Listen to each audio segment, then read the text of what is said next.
नमस्कार भैरसिके हो, मी खास तुमच्यासाठी घेऊन आलोय वैभव देशमुख लिखित दंडक ही भयकथा।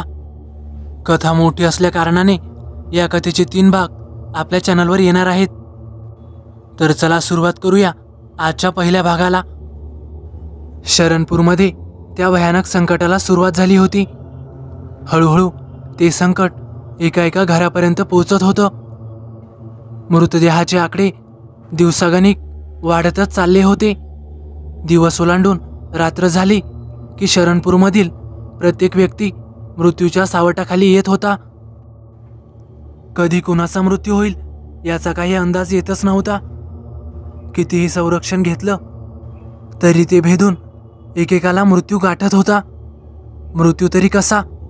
जाग्यावर रक्त गोठवणारा, एकदम रक्तलांछित, सगळा लाल लाल। मृत्यू साधा सरळ झाला तर मरणाची भीती कमी वाटते।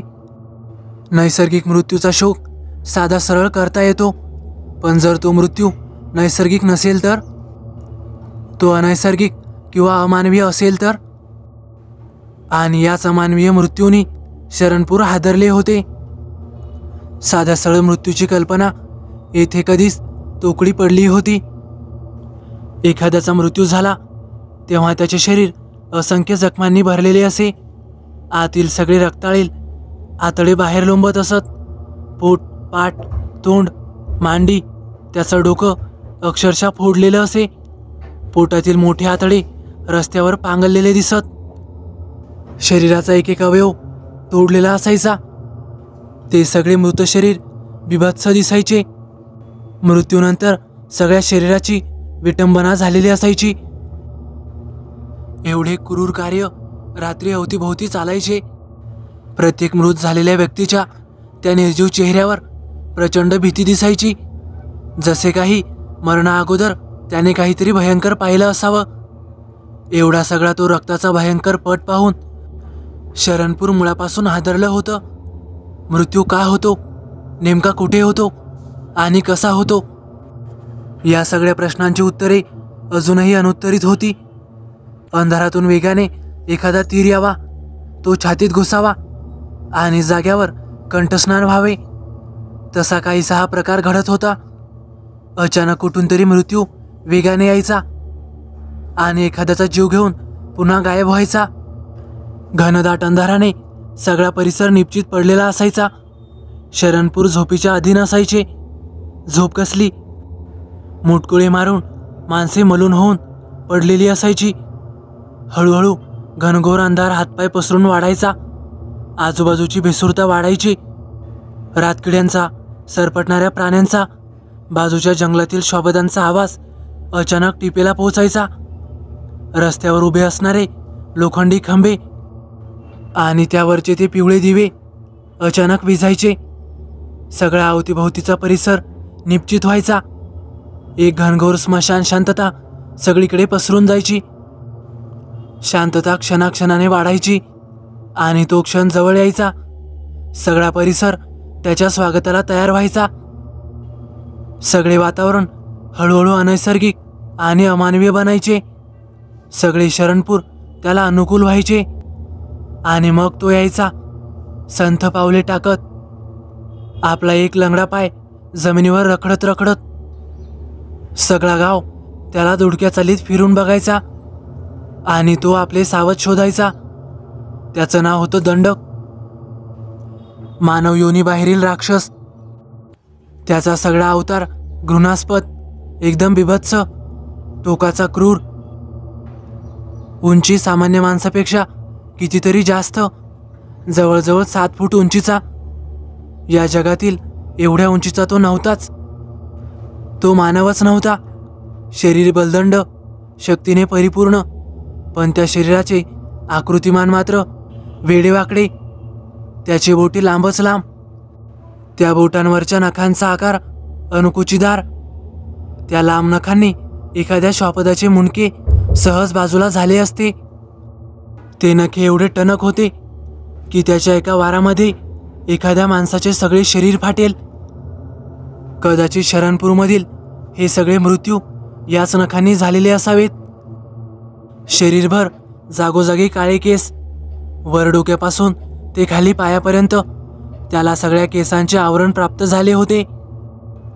अस्वलासारखी त्याची त्वचा काळी भिन्न, जणू काही अस्वल शिकारीला निघाला आहे असे वाटायचे. तोंडातून सारखा घरघर आवाज यायचा. डोळ्यातील लालबुंद क्रोध, तोंडातला दातांवर दात आपटल्याचा आवाज त्याला अजूनच भयानक बनवत होता.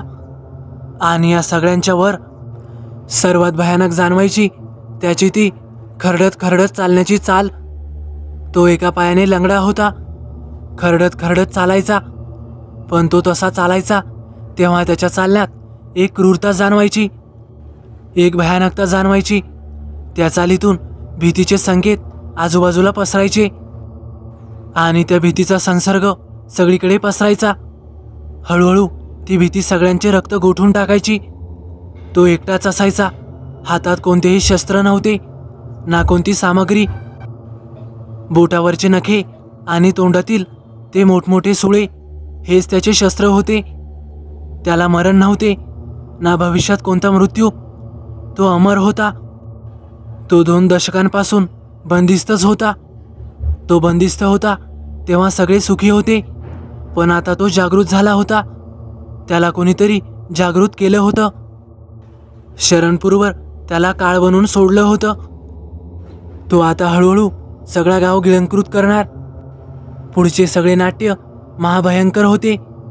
साक्षात मृत्यूचा तांडव शरणपूरमध्ये घडणार होता. तो डाकबंगल्यातून मुक्त झाला होता, म्हणजे तो आता स्वतंत्र होता. एवढ्या दिवसांचे त्याचे बंदिस्त जीवन आता खुले होते. तो का बंद होता आणि तो सुटला तरी कसा? आता पुढे तो काय करेल? हे सगळे अजून अनुत्तरित होते, परंतु ते नेहमीच अनुत्तरित राहणार नव्हते. हळूहळू त्या सगळ्यांची उत्तरे मिळणार होते, अगदी समर्पक उत्तरे. कोण कोणाला मारणार, कोण जिंकणार, कोण हरणार? शरणपूर वाचेल का? नायक खलनायकाचा पराभव करील का? या सगळ्यांचे कोडे सुटणार होते. हळूहळू या सगळ्यांचा इतिवृत्त समोर येणार होता. पोस्टमन म्हणून राघवची पहिलीच नियुक्ती शरणपूरला झाली. पहिलीच नियुक्ती शरणपूर सारख्या पर्वती भागात असल्यामुळे त्याचा निरुत्साह झाला, पण पहिलीच नियुक्ती होती, त्यामुळे तिच्यात तडजोड करून चालणार नव्हते. आहे तिथे जावेच लागणार होते. शेवटी नोकरी महत्त्वाची होती. एका आठवड्यात त्याला तेथे हजर व्हावे लागणार होते. त्याने त्याची जायची तयारी सुरू केली. अगोदर शरणपूरची जुजबी माहिती करून घेण्याचा त्याने विचार केला. मध्य प्रदेशातील विंध्य पर्वताच्या बाजूला शरणपूरचे स्थान होते. सगळा परिसर विंध्य पर्वताने वेढलेला होता. भरपूर पाऊस, नेहमी वातावरणात राहणारी आर्द्रता, आजूबाजूचा सगळा सदाहरित भाग, अचानक धोधो कोसळणारा पाऊस, या विविध घटनांनी शरणपूर नटलेले होते.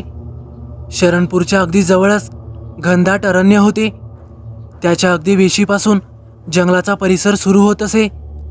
एकंदरीत शरणपूरचा सगळा सभोवताल निसर्गाच्या विविध रूपांनी नटलेला होता. राघव थोडा चिंतेत पडला. एवढ्या दूर अशा पर्वती भागात आपण अनुकूल होऊ का? हा प्रश्न त्याला पडला, परंतु त्याला काहीही इलाज नव्हता. जावे तर लागणारच होते. पण रखरखत्या उन्हापेक्षा हा प्रदेश बरा आहे. थोडे दिवस तेथील वातावरण आपल्याला प्रतिकूल वाटेल, परंतु हळूहळू शरीराला सवय झाली की आपण तिथे नक्कीच अनुकूल होऊ, असा सकारात्मक विचार त्याने केला. हळूहळू त्याची चिंता कमी झाली आणि त्याने उत्साहाने शरणपूरकडे प्रस्थान करण्यासाठी तयारी केली. पण काही गोष्टी आधी आनंदी वाटतात, त्याची गंभीरता स्वतःच्या वाट्याला आल्याशिवाय कळणार नसते. त्याची प्रत्यक्ष मुलाखत झाल्यावर त्याचे अस्तित्व कळते. पुढे घडणाऱ्या महानाट्याची त्याला कल्पनाच नव्हती. ट्रेन त्या पर्वतीय भागातून धगधग करत जात होती. लांबचा पल्ला होता. महाराष्ट्राची सीमा कधीच मागे पडली होती. दिल्लीला सरळ जाणारी ती पॅसेंजर शरणपूर स्टेशनवर अजून जवळपास 3-4 तासात पोहोचेल असा अंदाज त्याने लावला. आजूबाजूचा सगळाच परिसर हिरवाईने नटलेला होता. खिडकीतून दिसणारे ते विलोभनीय दृश्य पाहून त्याला बरं वाटलं. एका गोष्टीचे मनातल्या मनात त्याने गणित केले. महाराष्ट्रातील सह्याद्री, महाराष्ट्र मध्य प्रदेश सीमेवरील सातपुडा आणि हा मध्य प्रदेशात असलेला विंध्य पर्वत, या तिन्ही पर्वतांच्या सानिध्यातील वातावरणात काहीसे वेगळेपण होते. तिन्ही पर्वतांच्या परिसरात काहीसा फरक होता. सह्याद्री तो सह्याद्री, त्याला कशाचीच तोड नाही. सह्याद्रीच्या कुशीत एक आपलेपणा आहे, एक मायेची ऊब आहे. त्याच्या अंगखांद्यावरून फिरताना एक पवित्र अनुभूती येते. त्याच्या उंच पहाडावर चढून मोठा मोकळा श्वास घेतला की शरीराला एक आत्मिक ऊर्जा मिळते. त्यावरील गडकोट, किल्ले, बुरुजे, गुफा आणि लेण्या डोळे भरून पाहिल्यावर डोळे तात्कालीन इतिहासाचे साक्षीदार होतात. तेथील थंडी, तो अंगाला झोंबणारा गार वारा अंगात नवे चैतन्य निर्माण करतो. जसे जसे उत्तरेकडील या पर्वताच्या भागात यावे तशी तशी ती अनुभूती कमी होत जाते. आता विंध्य ह्या पर्वताकडे पाहिल्यावर एखाद्या अपरिचित व्यक्तीला पाहत आहोत असा भास होत होता. शेवटी आपल्याला हा सगळा परिसर अपरिचित असल्याने असे वाटत असावे, असे स्वतःशीच म्हणत त्याने मनातील सगळे विचार झटकून टाकले. हळूहळू एक एक स्टेशन मागे पडत होते. वेळेचा काटा हळूहळू पुढे सरकत होता. शरणपूर जवळ येऊ लागले. त्याच्या मनात उत्सुकता, जिज्ञासा, भीती आणि दुःख या सगळ्या भावनांनी गर्दी केली. तो शरणपूर येण्याची वाट बघू लागला. त्याने मनगटावरच्या घडीकडे नजर टाकली. अजून तासभरात शरणपूर येईल असे स्वतःशीच म्हणत त्याने डोळे मिटले. गाडीचा मोठा भोंगा वाजला. गाडीचा वेग हळूहळू कमी होऊ लागला. तो डोळे चोळत उठला. खिडकीतून बाहेर नजर टाकली. त्याचे स्टेशन आले होते. स्टेशनवरच्या पिवळ्या पाटीवर काळ्या आणि ठळक अक्षरात शरणपूर असे लिहिलेले होते. त्याने दोन्ही पिशव्या हातात घेतल्या. हळूहळू होत गाडी जाग्यावर थांबली. तो गाडीबाहेर उतरला. इकडे तिकडे पाहून पुढे चालू लागला.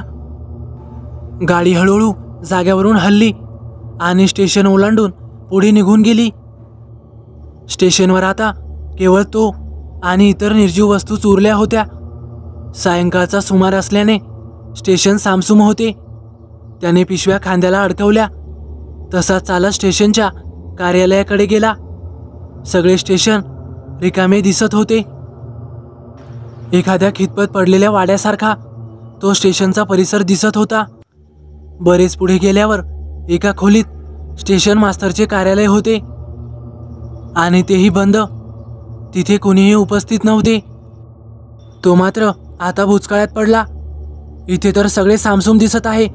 स्टेशनपासून शरणपूर किती दूर आहे हे कळायला काही मार्गच नव्हता. तो भुचकाळ्यात पडला. स्टेशनवर एकही माणूस नसावा याचे त्याला आश्चर्य वाटले. आता काय करावे तो विचारमग्न झाला. त्याने इकडे तिकडे नजर फिरवली.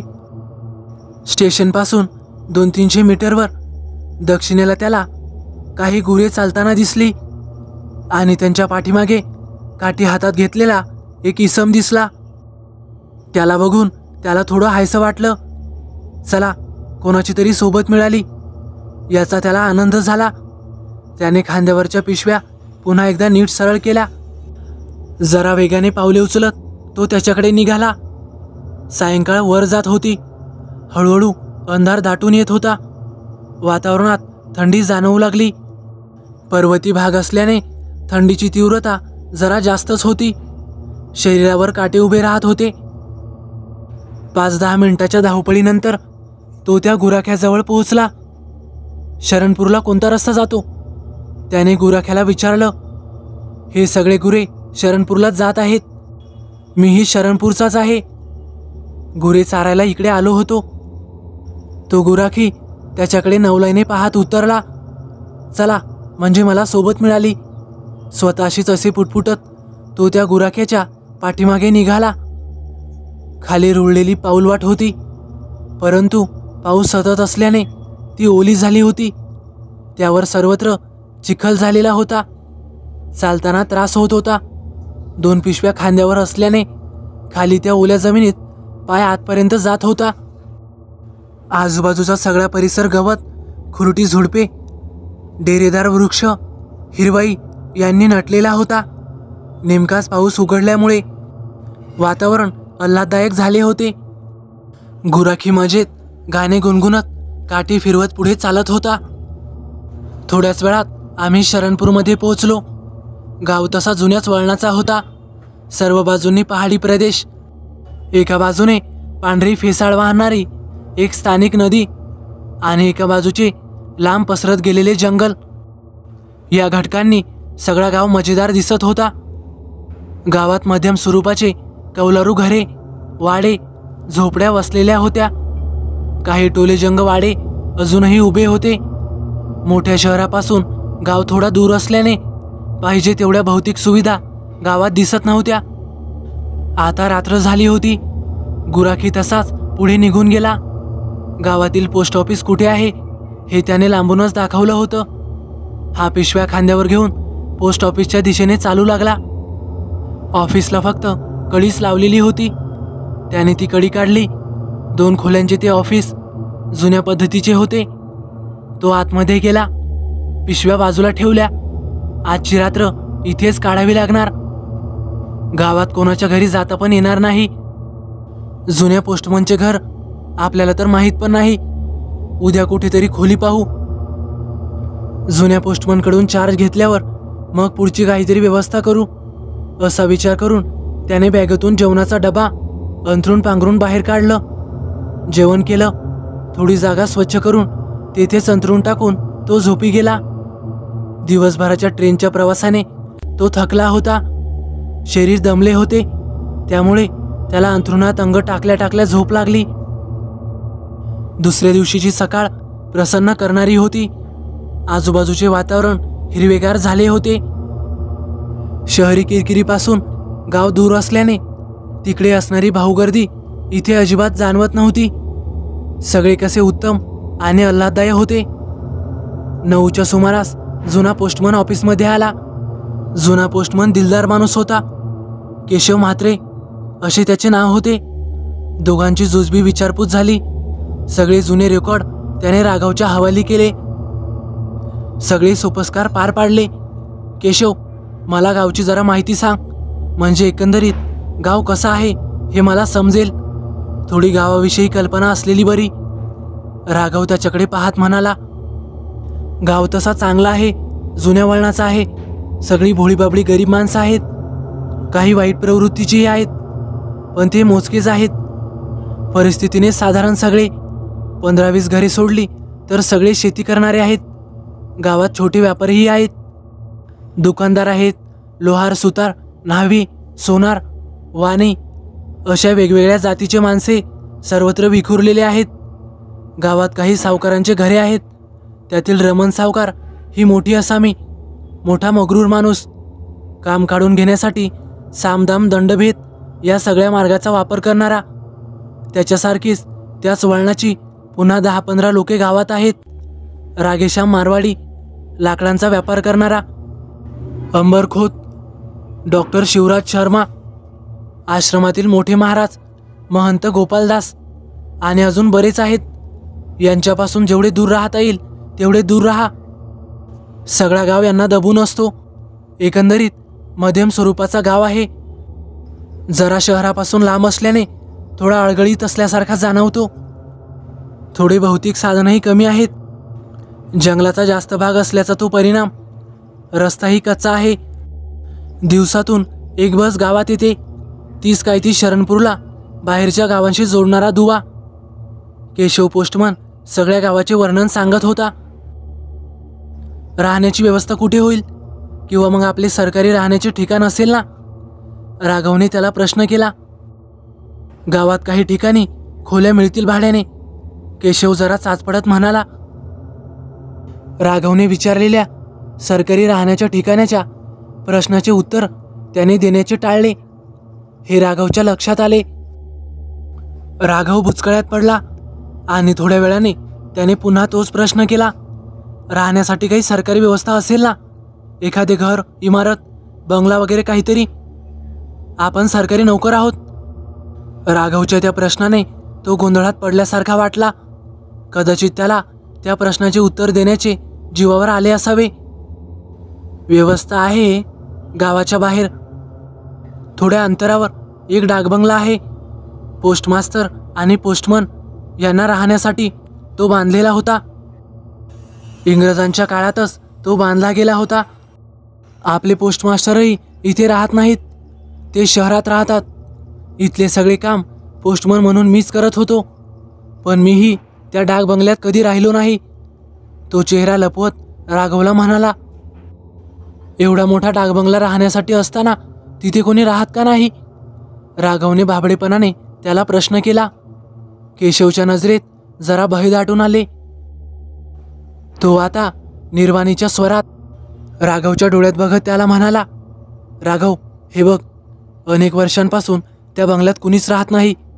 तो का बंद आहे, तिथे कोणी का राहत नाही, या प्रश्नांची उत्तरे मला माहीत नाहीत. पण तिथे कोणीही राहत नाही म्हणजे नक्कीच तो डाकबंगला राहण्याच्या लायकीचा नसेल. काही प्रदाम हे समाजाच्या भल्यासाठी तयार केलेले असतात. ते मुद्दाम बनवलेले असतात. ते कोणी डावलत नाहीत. मग त्याच्या डावलण्याची चूक आपण का करावी? विषयाची परीक्षा का घ्यावी? गावात कुठेतरी खोली बघ आणि तिथेच राहा. केशवच्या या विवादावर राघवच्या मनात संभ्रम निर्माण झाला. पण डाकबंगल्याबद्दल मात्र त्याच्या मनात एक उत्सुकता निर्माण झाली. एवढा मोठा बंगला असताना एखाद्या अडगळीच्या खोलीत का म्हणून राहावे? त्याच बंगल्यात मस्तपैकी ऐसपैस राहावे, हा विचार त्याच्या मनात येऊन गेला. पोस्टमनचा अधिकृत चार्ज राघवने घेतला. गाव दाखवण्यासाठी केशव राघवला घेऊन गावात फेरफटका मारायला निघाला. गावात मध्यभागी एक महादेवाचे मंदिर होते. केशवच मंदिराजवळ थांबला होता. मंदिराजवळ गावातील बरेच लोक आरामशीर बसलेले होते. लहान मुले, तरुण, म्हातारे सगळे माणसे मंदिराच्या आसपासच होते. केशवने सगळ्यांसोबत राघवची ओळख करून दिली. हा आपल्या गावातील नवीन पोस्टमन आहे, राघव देशमुख. नवीन नियुक्ती होऊन गावात आलाय. माझी बदली आता दुसरीकडे झाली. आता आपल्या गावातील पोस्टाचा कारभार हाच पाहणार आहे. सगळ्या गावकऱ्यांनी राघवशी ओळख करून घेतली. थोड्याफार प्रमाणात गावाचा परिसर त्याने समजूनही घेतला. हळूहळू गाव परिचयाचा करायचा होता. गाव समजून घ्यायचा होता. आता इथून पुढे कितीतरी वर्ष याच गावात काढायचे होते. तो दिवस असा धावपळीतच सरला. पुन्हा अंधार दाटून आला. आज पण त्याला पोस्ट ऑफिसमध्ये झोपावे लागणार होते. दिवसभराच्या सगळ्या कामात कुठे राहायचे हा विचार मागे पडला होता. रात्री अंथरुणात पाठ टेकवल्यावर त्याने तो निर्णय घेतला. राहण्याचे ठिकाण राघवने पक्के केले. तो त्या बंगल्यात राहणार होता. हो, त्याच बंगल्यात, डाकबंगल्यात. कितीतरी वर्षांपासून तो बंद होता. आता तो त्याला खोलणार होता. त्याला नीटनेटका करून तिथं तो वास्तव्य करणार होता. त्याला माहीत होते गावातील लोक विरोध करतील, पण त्यांचे ऐकणार कोण? शेवटी काहीही झालं तरी तो सरकारी बंगला होता. तिथे त्याचे चालणार होते. दुसऱ्या दिवशी राघवने केशवला आपण त्या बंगल्यात राहणार आहोत हे सांगितले. त्याच्या या निर्णयाने केशव तर अवाकच झाला. त्याने त्याला खूप समजावून सांगितले, पण राघवने काहीही ऐकले नाही. तो आपल्याच निर्णयावर ठाम होता. केशवचा नाईलाज झाला. 2 मजूर घेऊन राघव डाकबंगल्याकडे निघाला. आज बंगला काहीही होऊन साफ करावा लागणार होता. मजूर डाकबंगल्याचे नाव ऐकताच नकारार्थी मान हलवू लागले. साहेब, त्या बंगल्याकडे आम्ही येणार नाही. आम्हीच काय, पण गावातील कोणताच मजूर तिकडे जाणार नाही. आणि हुशार असाल तर तुम्हीही तिकडे राहायला जाऊ नका. तो बंगला चांगला नाही. चांगला असता तर कोणीतरी आधीच तिथे वास्तव्यास नसते का? गावातील माणसेही तिकडे फिरकत नाहीत. मग तुम्ही तरी कशाला तिथे राहण्याचा हट्ट करत आहात? ते असेच काहीतरी सांगत होते. तिथे गावातील काही माणसे आले. तेही राघवला हेच सांगू लागले. गावातील प्रौढ फकीर रहीम चाचा त्याला हात जोडून सांगू लागले, पोस्टमन साहेब, कशाला ईशाची परीक्षा घेताय? मला 70 वर्ष झालीत. या 70 वर्षात कोणीही त्या बंगल्यात राहायला गेले नाही. एवढंच काय तर बंगल्याच्या आसपासही कुणीच फिरायला जात नाही. गेल्या 2-3 दशकात तिथे काहीतरी विचित्र प्रकट झालेले आहे. आता तिकडे जायला कोणाची हिंमत होत नाही. आणि तुम्ही का तिकडे राहण्याचा हट्ट करत आहात? काही गोष्टी थोरा मोठ्यांच्या ऐकायच्या असतात. देवावर विश्वास आहे ना तुमचा? मग देवाच्या विरोधी शक्तीवरही विश्वास असणारच. अशीच कुठली तरी देवाच्या विरोधी शक्ती तिथे वास करत आहे. तिला तशीच तिथं बंदिस्त राहू द्या. त्यातच सगळ्यांचं भलं आहे. तो निवास माणसांचा नाही. तिथे फक्त तोच राहू शकतो. आता तुम्हाला प्रश्न पडला असेल, तो म्हणजे नेमका कोण? तर हो, तोच दंडक. गेले 2 दशक तो तिथे झोपलेला आहे. अगदी बिनघोर मानवी योनीच्या बाहेर असणारा राक्षस दंडक. त्यावर फकीर पुन्हा म्हणाला, तुम्ही स्वतः संकटात सापडाल आणि सोबतच सगळ्या गावाला संकटात टाकाल. ऐका माझं, गावात एखादी चांगली खोली पाहून तिथे राहावा. असेच माघारी फिरा. त्यांचे ते सगळे संभाषण ऐकून राघव हसायला लागला. जग वेगाने पुढे जात आहे आणि हे भूताखेतांच्या गोष्टी करत आहेत. त्याने ते सगळे उडवून लावले. सरकारी जागेत राहण्याचा सरकारी माणसाला अधिकार आहे. त्यात कोणी हस्तक्षेप केला तर त्याच्यावर कायदेशीर कारवाई होऊ शकते. असा सज्जड दम त्याने त्यांना दिला. मी तिथेच राहणार असे त्याने सगळ्यांना निष्ठूर सांगितल्यावर गावकऱ्यांचा नाईलाज झाला. ते माघारी फिरले. गावातील त्या 2 मजुरांना दुप्पट मजुरी देण्याचे आश्वासन दिल्यावर ते बंगल्यातील साफसफाई करायला तयार झाले. पण एकाच अटीवर, सायंकाळ होण्याच्या अगोदर ते त्या बंगल्यातून जाणार. त्या बंगल्याच्या आवारात सूर्यास्तानंतर क्षणभरही ते थांबणार नाहीत. तर मित्रांनो, कथेचा पहिला भाग आपण इथेच थांबवत आहोत. हा भाग तुम्हाला कसा वाटला कमेंट करून नक्की कळवा. व्हिडिओ आवडल्यास लाईक करा आणि आतापर्यंत आपल्या चॅनलला सबस्क्राईब केलं नसेल तर नक्कीच सबस्क्राईब करा आणि बाजूला येणाऱ्या बेल आयकॉनलाही दाबा, जेणेकरून पुढील भागांचे नोटिफिकेशन आपल्यापर्यंत पोहोचू शकेल. या कथेचा भाग 2 उद्याच आपल्या चॅनलवर प्रकाशित होत आहे, तर पाहायला विसरू नका. तर चला भेटूया पुढच्या व्हिडिओत. धन्यवाद.